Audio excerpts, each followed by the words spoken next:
Sweden gave up 200 years of neutrality to join Nato. And unlike much of the alliance, it is now moving at speed to match the threat it believes Russia presents. Defence spending has hit 2.8% of GDP this year. It will be at 3.1% by 2028. But Sweden isn't just spending, it's mobilising. Every citizen between 16 and 70 is now legally required to serve in war or crisis, a posture most NATO members can only talk about. In May, Stockholm signed a $4 billion deal with France's naval group for 4 new frigates, tripling its naval air defence capacity. And it needs it, because Sweden sits on NATO's new front line. Joining us from the NATO Leaders Summit in Ankara is the Swedish Prime Minister, Ulf Kristersson. Welcome to the Security Brief. Can we talk about that defence spending, 2.8 by 2026, 3.1 by 2028? That's pretty impressive compared to the rest, but is 5% of GDP realistic? Yeah, it is. We have made the decisions already to reach to the 5%. That means 3.5% and plus the 1.5% in a kind of a broader security investments by 2030. That's even 5 years ahead of the requirements or ahead of the agreement we made last year in The Hague. So I think it's very possible and very necessary. Prime Minister, it's Mikey. I want to talk about Sweden's contribution to the prioritised Ukraine requirements list, the Pearl. You've paid in over 400 million since Pearl started, and yet 1,800 PAC Patriot interceptors were expended in the first 16 days of Operation Epic Fury. So I'm just wondering, did Europe just pay for Trump's war in the Persian Gulf? No, we did not, but it does underline the necessity of wrapping up production capacity, obviously. Right now, I think most of us realize that Ukraine is in a far better position than it was just a few months ago. Russia is obviously not winning this war, but they suffer a lot from long-distance attacks from Russia, and they need to be able to defend themselves. So we really need to step up both in the purchasing of these defensive weapons, but also in the production capacity. So there are things to deliver to Ukraine. Can I just push you on that, Prime Minister? Is it possible to bridge the gap without US manufacturers? Well, I cannot really tell. Obviously, quite a few of these weapons are US made, and right now only US made. If there are possibilities to increase that production in US or elsewhere, that would be of great importance to Ukraine. But so far we have managed to slowly but surely provide Ukraine with what they need, and they have been very skilled in using them. And different countries can provide different equipment. And right now we are focusing on providing Ukraine with increased air capacity, both in the short term with pre-used Gripen fighters, and in the longer term with the new generation Gripen fighters. Prime Minister, I just want to turn to Gotland, the island sat off your coast, and sort of how crucial it is to NATO defence. If Russia decides to test NATO with a deniable grey zone incident, hybrid warfare, for example, or we're talking about Narva in Estonia or the Slovakia Gap in between Lithuania and Poland, would you trust Trump's America to actually show up to such an incident? I think we are all prepared for a great variety of different hybrid threats from Russia right now. And I think all the countries in Russia's neighborhood is very well aware of those risks, and we are actually also acting accordingly. I think it's fair to say that the Baltic Sea has probably never in modern times been more challenged and more questioned than it is today. That goes, obvious things like constant cables, underwater cables being destroyed, and the shadow fleet acting in a very reckless way. But on the other hand, the Baltic Sea hasn't been as protected and as surveilled as it is right now, underwater and in the skies and also on the sea. So I think we are acting accordingly, but hybrid threats are complicated. That it's almost a definition of hybrid threats. You shouldn't really know, but the last years have taught us a lot on how to act calm but firmly on these threats. Another big discussion point in Ankara over the next 2 days, Prime Minister, will be on the defence industrial base. Saab, your company, is the 5th largest defence exporter in Europe. Why do you think 75% of Europe's money for defence still goes to non-European suppliers? I'm very happy that we have a strong defence industrial base in Sweden.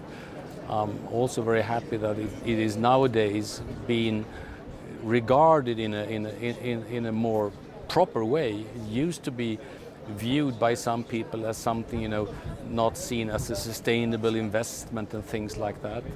Nowadays we realize that having a defense industry also means increasing our chances of defending democracy. So I think there is a sobering process going on in Europe, and for being quite a small country, we are proud of having so many and so large defense companies as we have right now, and producing some of the world's most attractive products, Gripen fighters and submarines, and not least Global Eye, very, very, very discussed today. I'm sure in your discussions in Ankara today you will come across the outgoing British Prime Minister, Sir Keir Starmer. Britain does talk a good game about leading European security, but the constraints on defence spending are pretty obvious. Do you feel that the UK needs to do more? I don't give advices to other colleagues in that sense. I can confirm we have an extremely good cooperation between Sweden and the UK in a broad variety of defence industry. BAE Systems is a British company, very big, operating successfully in Sweden, for example. But just to state the obvious, there are economic restraints in many countries and very many competing demands. So you really have to be true to yourself. If we say jointly that we are going to invest 5% of GDP in defense, not because of American rhetorics, but because of Russian behavior, then we need also to do all the decisions to make that possible. And I'm fully aware of the fact that this is complicated. That goes for Sweden as well. But there are no real alternatives. You cannot talk your way to increased defense capabilities. We covered the scenario of the US walking out on NATO on the security brief about a month ago, and part of those conversations and that analysis was the criticality of the type of intelligence that the Nordic countries, including Sweden, that feed the US. So, for example, Russian submarines coming out of Murmansk. From your perspective as the Swedish Prime Minister, what would Washington lose out with of that analysis? I think we have extremely good cooperation ongoing, and on the military side I don't see any big changes on that. The big shift, which is honestly not a new demand from the US side, is that Europe should increase our European capacities, and that is really happening right now, what the Americans call NATO 3.0, and this burden shifting going on. But of course, the world is big, and we have extreme good surveillance and extreme good intel regarding the Baltic Sea region, and we share that information to allies, but we also receive important information from allies on parts of the world. which we cannot cover ourselves. So I think that intelligence community is working well. Just a very final question for you, Prime Minister. I know it's hot there in Ankara, so we'll let you go in a second. But I started the top of our interview talking about the neutrality you've given up, 200 years of neutrality. Do you ever wonder if Sweden bought insurance from a company that might not pay out? If Article 5 wasn't upheld, what was the point in joining?